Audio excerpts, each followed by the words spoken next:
The massive trade station hung in space like a metal city, its lights twinkling against the darkness of the void. Ships of every size and shape moved around it like insects around a bright lamp. The Andorian trade nexus was the biggest marketplace. In this part of the galaxy where dozens of alien species came to buy, sell, and make deals that would shape the future of entire worlds. Among the sleek warships and polished trading vessels, a small cargo freighter drifted toward the docking bay. The human ship called Meridian looked tired and worn, its hull scarred from countless journeys through space. Paint peeled from its sides, and small dents marked where space debris had struck over the years. It was the kind of ship that most beings would ignore. Just another working vessel trying to make an honest living. Roy Blake sat in the pilot's seat, his weathered hands moving across the controls with practiced ease. He had been flying cargo runs for 15 years, and his ship showed every one of them. The bridge was cramped and functional, with no fancy displays or comfortable chairs. Everything was built for work, not show. Behind him, his crew of 6 went about their duties with quiet efficiency. Tom Wells crawled out from under a control panel, wiping grease from his hands. The engineer was a thin man with quick fingers and a talent for keeping old machinery running long past its expected life. He had been with Blake for 8 years and knew every bolt and wire in the ship. His tools were old but well-maintained, and he treated the Meridian like a beloved pet that needed constant care. Anna Cross checked their approach vector one more time, making sure they would dock smoothly with the station. The navigator was younger than the others, but she had a gift for reading star charts and finding the safest routes through dangerous space. Her computer screen showed a maze of shipping lanes and traffic patterns, all carefully managed to prevent collisions in the busy system. In the cargo bay, the other crew members secured their freight for the final approach. They carried basic, manufactured goods from Earth, nothing fancy or valuable. Metal tools, synthetic fabrics, and simple electronics filled the containers. It was the kind of cargo that kept the galaxy's economy moving. Even if it did not make headlines or fortunes, the station's traffic control system gave them clearance to dock at Bay 47, a medium-sized berth on the outer ring. Blake guided the Meridian through the approach with steady hands, feeling the familiar bump and clang as the docking clamps engaged. The ship's engines wound down with a tired sigh, and the crew began preparing for their stay. Outside, the station buzzed with activity. Alien traders moved through the corridors, their voices creating a constant background hum of different languages and accents. The air recycling systems worked constantly to handle the mix of atmospheres that different species needed to breathe.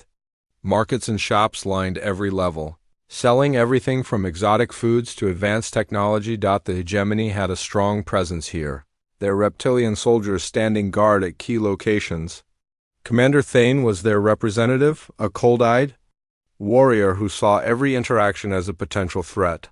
His people were known for their military discipline and their belief that strength was the only currency that mattered in the galaxy. Their ships were built like fortresses, bristling with weapons and heavy armor. The collective had their own section of the station, where insectoid beings worked in perfect coordination. Admiral Mora led their delegation, her compound eyes missing nothing as she observed the flow of trade and politics. Her species thought in terms of the group rather than individuals, and they approached every problem with the patience of creatures who could wait for generations to achieve their goals. Both factions watched each other with barely concealed hostility. The Outer Rim mining rights had become a source of growing tension, with both sides claiming the same systems. Their diplomats spoke politely in the meeting rooms, but everyone knew that war was only a matter of time. The humans were barely noticed. In this grand game of galactic politics, they had only been spacefaring for a few hundred years, which was nothing compared to the ancient civilizations that ruled the galaxy. Their technology was considered primitive, their military weak, and their influence minimal. They were useful for basic trade and manual labor, but no one expected them to shape the future of the galaxy. Blake and his crew unloaded their cargo with practiced efficiency. They used simple gravity sleds and magnetic clamps, tools that had been around for generations. Other species used advanced automation and energy fields, but the humans made do with what they had. They worked steadily and without complaint, just another group of laborers, trying to earn their keep. The station's inhabitants barely glanced at them as they moved through the corridors. A few alien traders nodded politely, recognizing them as regular customers who always paid their bills on time. The security forces ignored them completely, seeing no threat in their worn clothing and simple equipment. They were part of the background noise of galactic commerce, unremarkable and forgettable. Tom Wells made his usual rounds of the ship's systems, checking for any problems that might have developed during their journey. The engines were running smoothly, the life support was stable, and the navigation computers were functioning normally. He made a few minor adjustments and noted some parts that would need replacement soon, but nothing urgent. Anna Cross updated their navigation charts with the latest information from the station's database. New hazards were constantly appearing in space, from asteroid fields to energy storms, and pilots needed current data to avoid them. She also checked for any changes in shipping regulations or customs requirements that might affect their next destination. The crew took turns going into the station for supplies and recreation. They bought basic necessities like food and spare parts, nothing that would attract attention. They ate at simple restaurants and visited quiet bars, staying away from the expensive establishments where the wealthy traders gathered. They listened to conversations without seeming to, picking up gossip and rumors that might be useful. Dave Reed, their communications officer, handled the routine paperwork and made arrangements for their next cargo run. He was a quiet man who had a talent for remembering details and making connections that others missed. His fingers moved quickly across his tablet as he filed reports and sent messages, all routine business that no one would think to question. The aliens continued their delicate dance of diplomacy and threats, unaware that the humble human freighter was anything more than another piece of background scenery in their grand game. The first signs of trouble came during the morning shift change. Security patrols moved through the station corridors with more urgency than usual, and the normal chatter of the markets grew quieter. Alien traders spoke in hushed tones, their conversations filled with worried glances and nervous gestures. The tension that had been building for weeks was finally reaching a breaking point. In the diplomatic quarters, heated arguments echoed through the corridors. Commander Thane paced back and forth in his private chamber, his clawed hands clenched behind his back. The latest reports from the Outer Rim showed collective survey ships in systems that the hegemony claimed as their own. His military advisors urged immediate action, but the political consequences of starting a war at the trade station would be severe. Admiral Mora faced similar pressures from her own people. The collective had spent years mapping the mineral resources of the disputed systems, and they would not surrender their claims without a fight. Her compound eyes tracked the movement of hegemony ships on the tactical display, noting their aggressive positioning and increasing numbers. Both sides were preparing for conflict. Even as they continued the pretense of peaceful negotiations, the human crew of the Meridian went about their business with apparent calm, but they were far from unaware of the growing crisis. Roy Blake made his daily rounds of the ship, checking systems and talking with his crew. To casual observers, he seemed like any other cargo captain concerned about the safety of his vessel and crew. His conversations were routine and his manner relaxed, giving no hint that he was anything more than a simple merchant. Tom Wells spent most of his time in the engineering section, running diagnostics on the ship's systems. He worked with the methodical patience of a man who had learned his trade through years of experience. His tools were old but reliable, and he used them with the skill of a craftsman who understood every component of his ship. Other engineers might have sophisticated equipment, but Wells knew that understanding was more important than technology. Anna Cross monitored the station's communication networks, ostensibly to track shipping schedules and cargo manifests. She sat at her workstation for hours, her fingers dancing across the controls as she sorted through routine messages and official announcements. Her screen showed the normal flow of commercial traffic, but her trained eye caught patterns that others would miss. She noted which ships were changing their departure times, and which crews were requesting emergency supplies. The station's command center worked overtime to manage the increasing tension. Ship movements were carefully tracked, and security forces were placed on high alert. The civilian population was not yet aware of how serious the situation had become, but the authorities were preparing for the worst. Emergency protocols were quietly activated, and evacuation plans were reviewed and updated. Dave Reed handled the routine communications for the Meridian, sending and receiving messages that seemed to deal with nothing more important than cargo schedules and supply requests.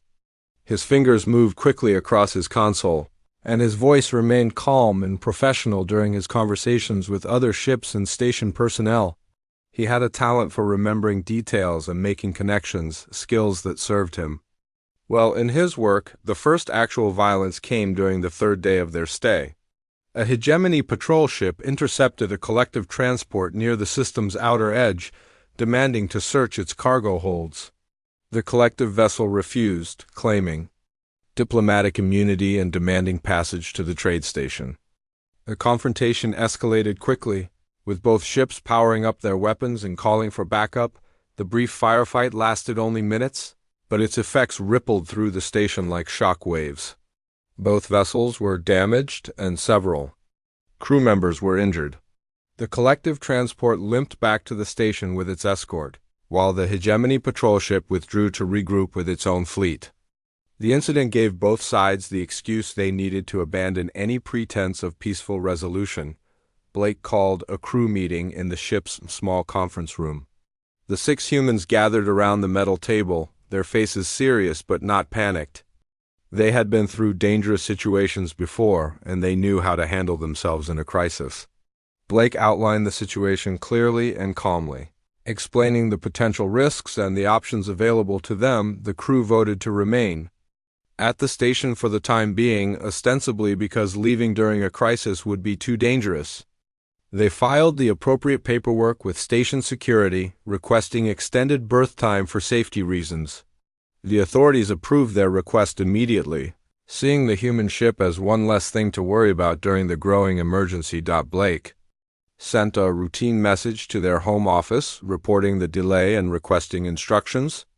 The message was encrypted with standard commercial codes, nothing that would attract attention from the station's security systems.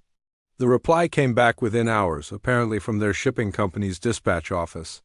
It contained new cargo, assignments, and updated delivery schedules, all perfectly normal business communications. The Meridian repositioned itself within the docking bay, moving to what appeared to be a more defensive position near the station's outer ring. Blake explained to Port Authority that they wanted to be ready for a quick departure if the situation worsened.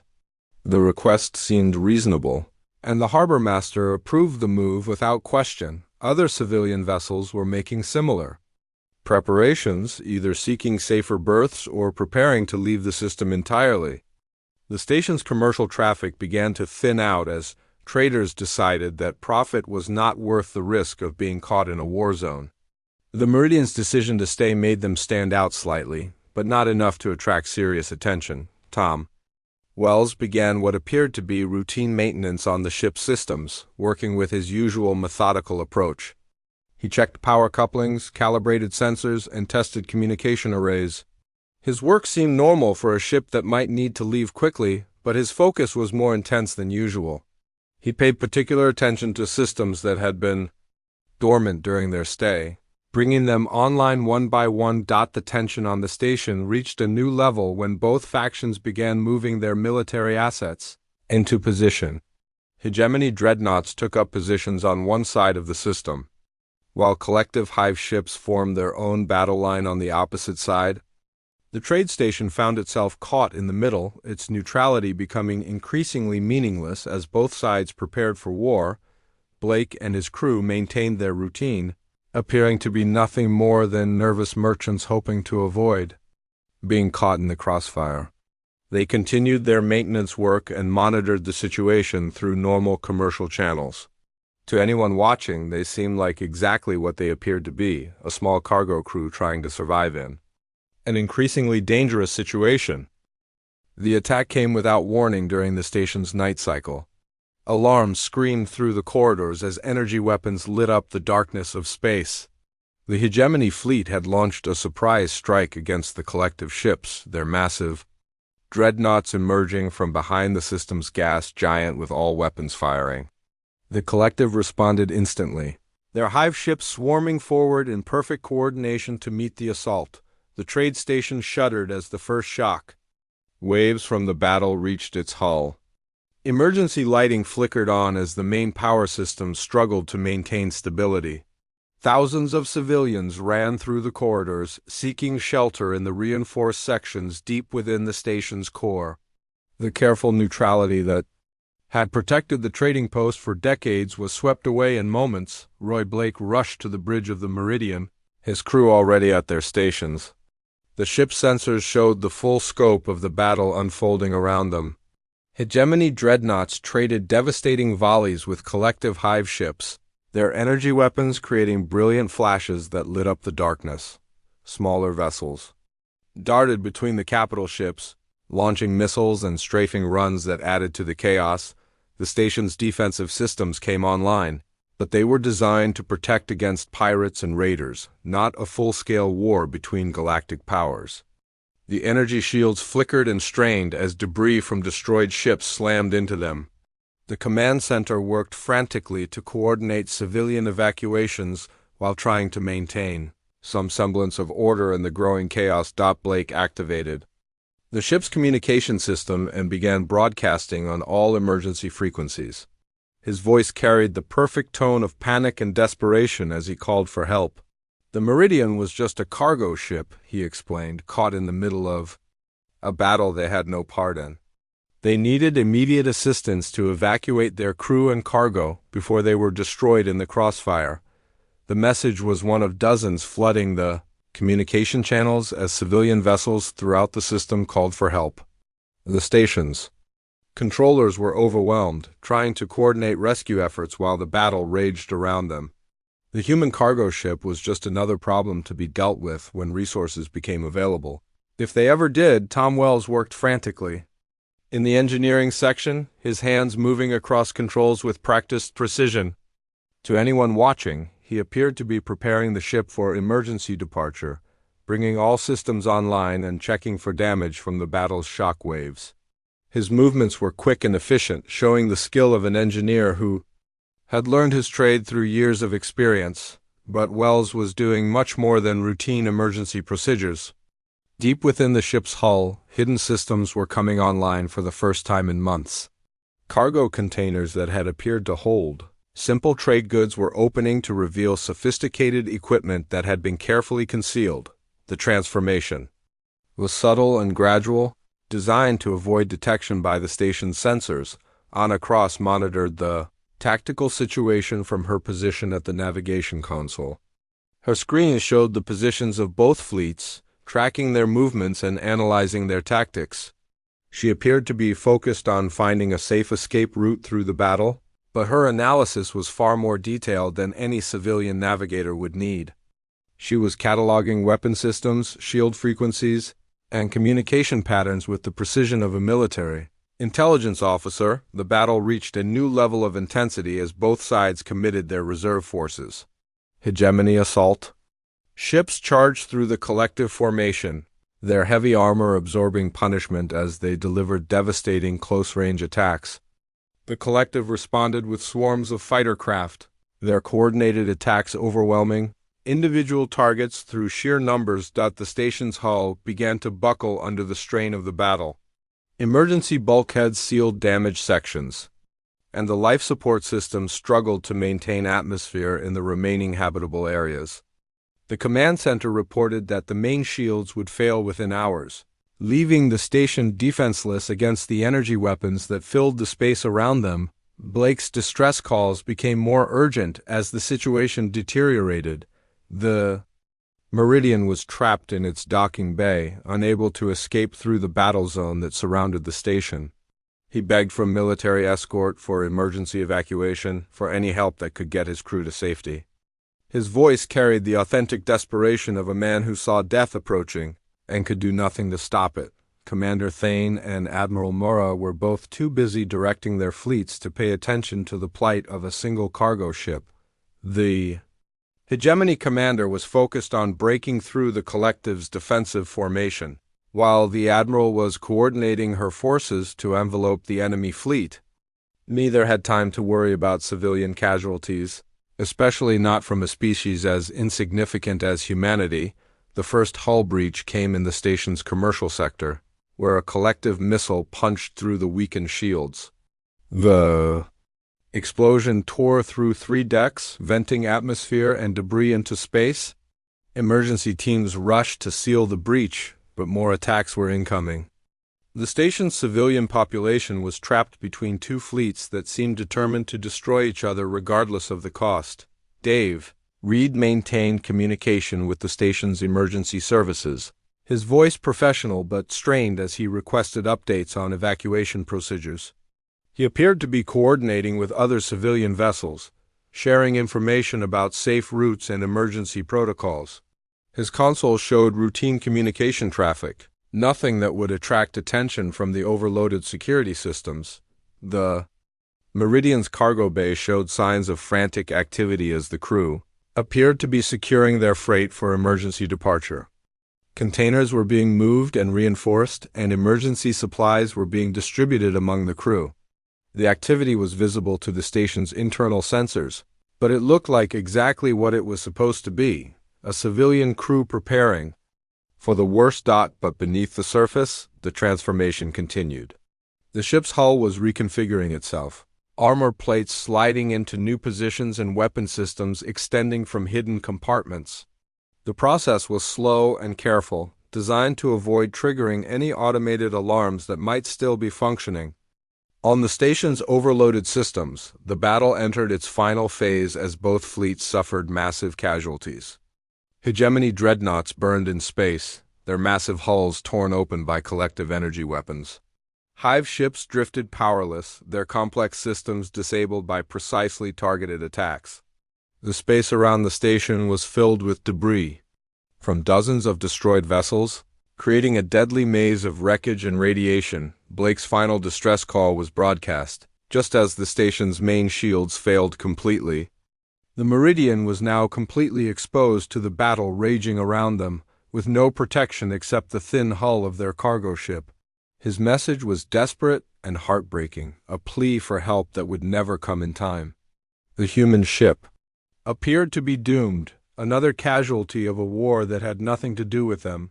Neither the Hegemony nor the Collective paid any attention to the final transmission from the human cargo ship. They were too busy destroying each other to notice the fate of a single civilian vessel. The galaxy's 2 most powerful military forces were locked in a death struggle that would determine the balance of power for generations to come. The Meridian went silent, its communication systems apparently damaged by the battle's energy discharge. The ship drifted in its docking bay, looking like a helpless victim of the violence that surrounded it. The station's sensors showed no significant activity from the human vessel, just the fading energy signatures of a ship that was slowly dying. In the darkness of space, the silence from the Meridian lasted exactly 17 minutes. Then the human ship moved with a speed and precision that defied everything the galaxy thought it knew about human technology. The vessel that had appeared to be a dying cargo hauler suddenly blazed to life, its hull panels retracting to reveal armor plating that gleamed like polished steel. Roy Blake's voice cut through the communication channels, but the panic was gone. In its place was the calm, measured tone of a professional military officer taking command of a battlefield.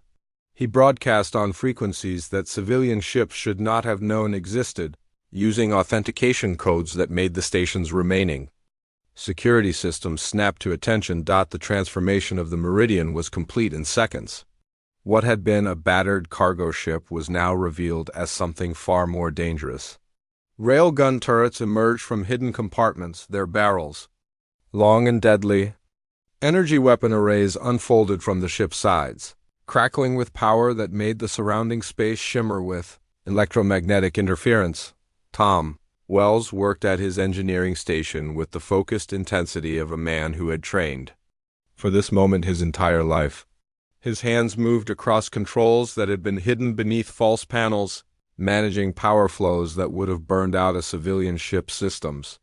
The Meridian's engines roared to life with a sound that spoke of military-grade fusion reactors and combat-rated thrust systems. The first target was a damaged hegemony cruiser that had been drifting toward the station with its weapons still active. The ship's crew was attempting to use their remaining firepower to finish off a collective escort that had been crippled in the earlier fighting. Blake's voice was ice-cold as he gave the order to fire. The railgun spoke with a sound like thunder, accelerating a tungsten projectile to a significant fraction of light speed. The projectile struck the hegemony cruiser amidships, puncturing through its heavy armor like it was paper. The ship's hull cracked open, venting atmosphere and debris in a brilliant explosion that lit up the darkness. Commander Thane's voice crackled over the communication channels, demanding to know what had happened to his ship. His sensors showed the impossible. A human cargo vessel had just destroyed one of the hegemony's most powerful warships with a single shot. The commander's reptilian features twisted with rage and disbelief as he tried to process what he was seeing. Anna Cross had already calculated the trajectories for their next targets. Her navigation console showed tactical information that would have been the envy of any military commander, tracking the movements of both fleets with precision. That spoke of advanced sensors and sophisticated analysis systems. Her voice was steady as she called out firing solutions to the weapons crews. The second target was a collective hive ship that had been using its remaining weapons to bombard the station's emergency shelters. The ship's insectoid crew worked with their species' characteristic coordination, but they were not prepared for the fury that erupted from the human vessel. Energy beams lanced out from the Meridian's weapon arrays, slicing through the hive ship's organic armor with surgical precision. Admiral Mora's compound eyes tracked the impossible scene unfolding before her. The human ship moved through space with a grace that her own vessels could not match, its weapon systems operating with an efficiency that defied understanding. Her tactical officers reported that the enemy vessel was using technology that did not appear in any database, weapon systems that operated on principles her scientists had never encountered. The Meridian's attack was methodical and devastating. Blake's crew targeted the most dangerous ships first, those that still had the power to threaten the station or its civilian population. Each shot was calculated for maximum effect, striking critical systems and leaving enemy vessels crippled, but not necessarily destroyed. The message was clear: humanity was not interested in genocide, but they would not tolerate threats to innocent lives. Dave Reed coordinated the assault from his communication station, his calm voice directing the ship's weapons with the precision of a symphony conductor. His screens showed real-time intelligence feeds from sources throughout the system, information that revealed the true scope of humanity's preparation for this moment. The human ship was not fighting alone. The space around the station shimmered as more human vessels decloaked, their stealth systems shutting down to reveal a small fleet of warships that had been hidden in plain sight. Cargo haulers and passenger liners shed their disguises, revealing themselves as military vessels that had been positioned throughout the system for months. The galaxy's assumption that humanity was weak and primitive had been turned into a deadly trap. The alien fleets found themselves caught between the anvil of the station and the hammer of the human fleet. Their formation, already weakened by their mutual destruction, collapsed under the coordinated assault. Ships that had survived the earlier battle were picked off one by one, their crews too shocked to mount an effective defense. Blake's tactics were unlike anything the galaxy had seen before. Where other species relied on overwhelming firepower or numerical superiority, the humans used precision and unpredictability. They struck at unexpected angles, targeted systems that other races would have ignored, and coordinated their attacks with a flexibility that spoke of years of training and preparation. The hegemony dreadnought Dominator, Commander Thane's flagship, attempted to rally the remaining reptilian ships for a counterattack. The massive vessel's weapon systems came online, preparing to deliver a devastating blow against the human fleet. But the Meridian was already moving, its engines pushing it into an attack run that should have been impossible for a ship of its size. Tom Wells pushed the ship's systems beyond their rated limits. Channels power through conduits that should have overloaded and failed. But the Meridian's true nature was finally revealed. This was not a converted cargo ship, but a purpose-built warship designed to look like a civilian vessel. Every system had been engineered for combat, from the reinforced hull to the advanced sensor arrays. The railgun fired again, this time targeting the Dominator's main reactor. The tungsten projectile punched through the dreadnought's thick armor and struck the fusion containment system, causing a chain reaction that tore the massive ship apart from within. Commander Thane's final transmission was a roar of rage and disbelief as his flagship died around him. Admiral Mora's remaining ships attempted to withdraw, but they found their escape routes blocked by more human vessels. The collective's vaunted coordination was useless against enemies who fought with a chaos that somehow made perfect sense.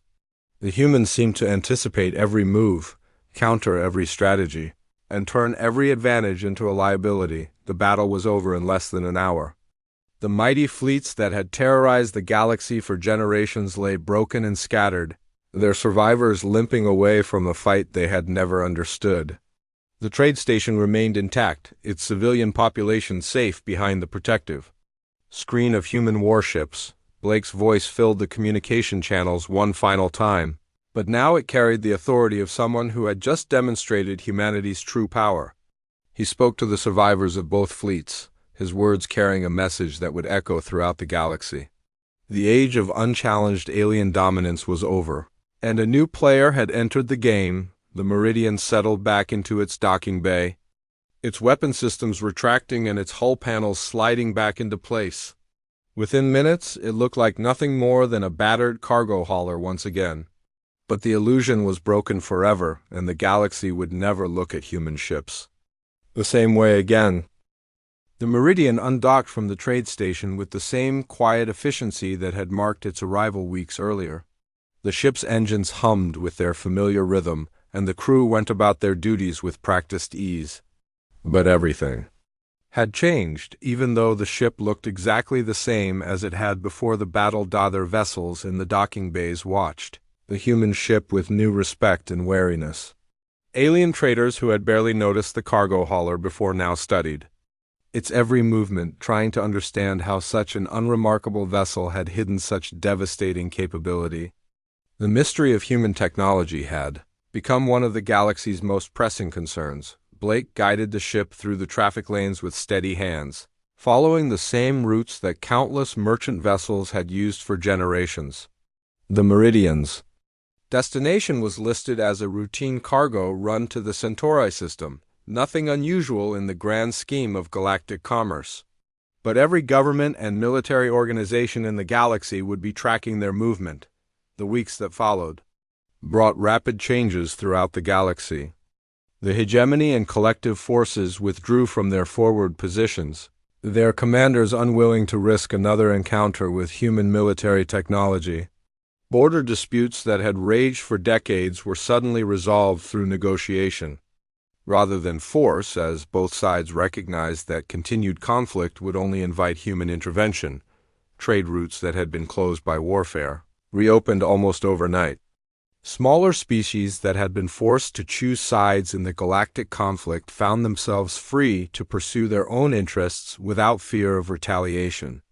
The balance of power that had seemed so permanent was revealed to be as fragile as the ships that had enforced it. The human cargo network continued to operate throughout the galaxy, but now their true purpose was understood.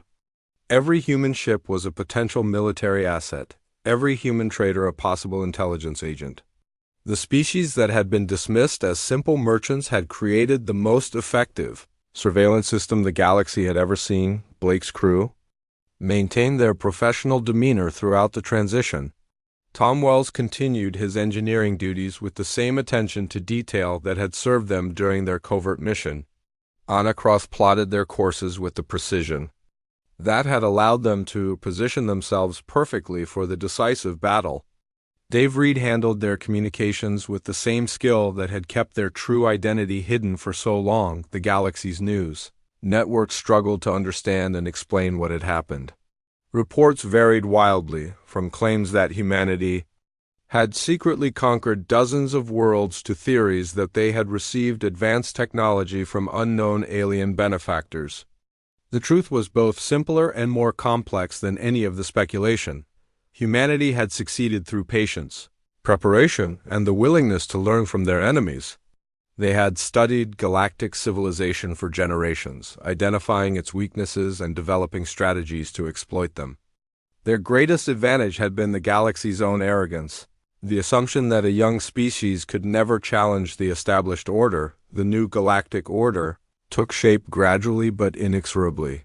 Human mediators began appearing at diplomatic conferences, their presence changing the tone of negotiations from threats and ultimatums to genuine attempts at compromise.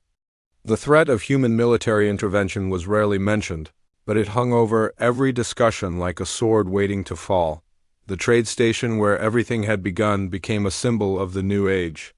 A memorial was erected to honor those who had died in the battle, but it also celebrated the beginning of a more peaceful era. The station's markets flourished as trade barriers fell and the constant threat of warfare receded into memory. Roy Blake and his crew continued their cargo runs, carrying the same basic manufactured goods that had provided their cover for so many years. But now their ship was recognized wherever they went, a symbol of humanity's hidden strength and their commitment to protecting the innocent.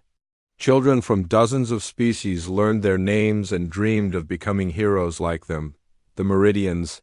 Final destination was Earth itself, where Blake and his crew would report to their superiors and receive new assignments.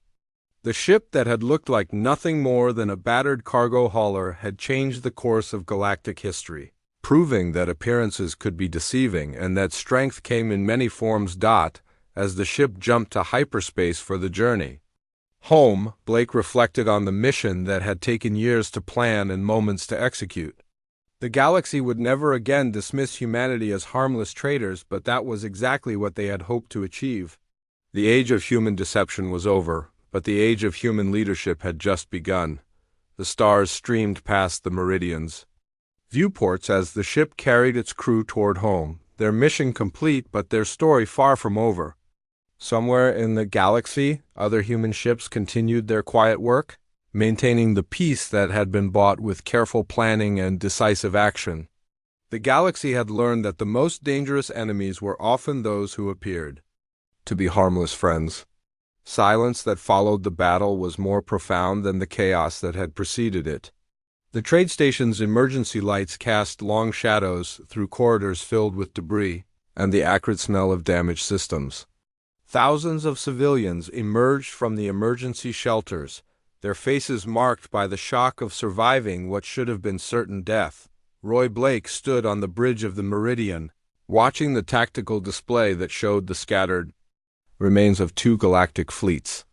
The ships that had once struck fear into the hearts of entire worlds now drifted as broken hulks, their crews either dead or struggling to keep their vessels operational. The demonstration had been more effective than any diplomat's words could have been. The communication channels crackled with frantic messages from the surviving alien commanders. Both the hegemony and collective forces were demanding explanations, threatening retaliation, and trying to understand how their technological superiority had been so thoroughly defeated. Their voices carried the confusion and fear of predators who had suddenly discovered they were prey. Blake activated the ship's main communication array, his voice carrying across every frequency used by the station and the surrounding fleets. His words were calm and measured, lacking any trace of the panic that had marked his earlier transmissions. He spoke with the authority of someone who had just proven that humanity was far more than the galaxy had assumed. The message was simple and direct. Humanity had been watching the galaxy's conflicts with growing concern. They had seen species after species fall to the aggressive expansion of the major powers, their worlds stripped of resources and their people enslaved or destroyed. The endless wars between the hegemony and collective had destabilized entire sectors, creating suffering on a scale that humanity could no longer ignore. Anna Cross coordinated the revelation of humanity's true presence in the galaxy. Her screens showed the positions of human vessels throughout the system, ships that had been operating under false identities for months or even years. Cargo haulers, passenger liners, and mining vessels shed their disguises one by one, revealing themselves as military assets that had been strategically placed throughout the galaxy. The scope of human preparation was staggering. Every major trade route had human ships monitoring traffic and gathering intelligence. Every important world had human agents reporting on political developments and military movements. The species that the galaxy had dismissed as primitive traders had built an intelligence network that rivaled anything the ancient empires had created. Tom Wells worked at his engineering station, managing the complex systems that kept the Meridian operational. His hands moved across controls with the confidence of a man who had spent years preparing for this moment. The ship's true nature as a military vessel was no longer hidden, but he maintained the casual demeanor that had served him so well during their undercover mission. The surviving alien commanders faced a choice that would determine the future of galactic civilization. They could accept humanity's terms for a new order based on cooperation and mutual respect, or they could continue the destructive conflicts that had brought them to this point. The demonstration of human military capability had made it clear that the old ways of settling disputes through force were no longer viable. Commander Thane's replacement aboard the damaged hegemony vessel spoke first, his voice carrying the strain of a military officer who had seen his entire worldview shattered in a single battle. He demanded to know how long humanity had been planning this intervention, how many ships they had hidden throughout the galaxy, and what their ultimate intentions were. Blake's response was patient but firm. Humanity had no desire to conquer or enslave other species, but they would not tolerate the kind of aggressive expansion that had characterized galactic politics for centuries. The time had come for a new approach, one based on trade rather than conquest, cooperation rather than domination. Admiral Mora's surviving officers transmitted their own questions and concerns. The collective's hive mind mentality made it difficult for them to understand how humanity had managed to coordinate such a complex operation without their knowledge. Their intelligence networks, which had served them well for generations, had been completely blind to the human buildup. The answer lay in humanity's greatest strength, their ability to adapt and improvise, where other species relied on rigid hierarchies and predetermined strategies. Humans had learned to think on their feet and work together without losing their individual initiative. This flexibility had allowed them to operate effectively while maintaining their cover as simple traders and laborers. Dave Reed handled the flood of communication requests from news organizations, government officials, and military commanders throughout the galaxy. His calm professionalism helped to manage the crisis, providing information to those who needed it while maintaining operational security for ongoing human operations. The station's civilian population began to understand what had happened as the news spread through the corridors and markets. The boring human cargo ship that they had barely noticed had been responsible for saving their lives. The species that they had dismissed as primitive had revealed themselves as the galaxy's newest major power. Blake outlined humanity's vision for the future of galactic civilization. The endless cycles of war and conquest had to end, replaced by a system based on mutual cooperation and respect for the rights of all species. Humanity would use its newfound influence to enforce this new order, but they preferred to lead by example rather than through force. The terms were reasonable, but non-negotiable. The hegemony and collective would withdraw their forces from disputed territories and submit their conflicts to neutral arbitration. Trade routes would be kept open to all species, and aggressive expansion would be met with swift retaliation. The galaxy's weaker species would be protected from exploitation by the stronger powers. The surviving alien commanders had little choice but to accept these terms. Their fleets were broken, their military doctrine had been proven obsolete, and their political systems were in chaos. The alternative to cooperation was continued conflict with an enemy that had already demonstrated their ability to defeat any opposition. Tom Wells began the process of returning the Meridian to its cargo hauler configuration, his work careful and methodical. The ship would continue to operate as a civilian vessel, but everyone in the galaxy would know its true nature. The age of human deception was over, replaced by a new era of open but peaceful strength. The trade station slowly returned to normal operations, its markets reopening and its traffic control systems resuming their usual functions, but the galaxy had changed forever. The old balance of power was gone, replaced by a new reality where humanity's hidden strength had become the foundation for a more stable future. Anna Cross filed her navigation reports with the same attention to detail that had characterized her work during their undercover mission. The human fleet began to disperse, returning to their various assignments throughout the galaxy. Some would resume their civilian cover identities, while others would operate openly as representatives of humanity's new role in galactic affairs. The Meridian prepared for departure, its cargo holds filled with the same basic manufactured goods that had provided their cover for so long. But now the galaxy knew that any human ship might be more than it appeared, that any human crew might be capable of actions that could change the course of history. Blake's final transmission was broadcast to the entire galaxy, carried by communication networks that had been secretly monitored by human intelligence for years. His message was simple. Humanity had revealed itself not as conquerors but as guardians of a new age. The species that had once been dismissed as harmless traitors had become the galaxy's most important peacekeepers.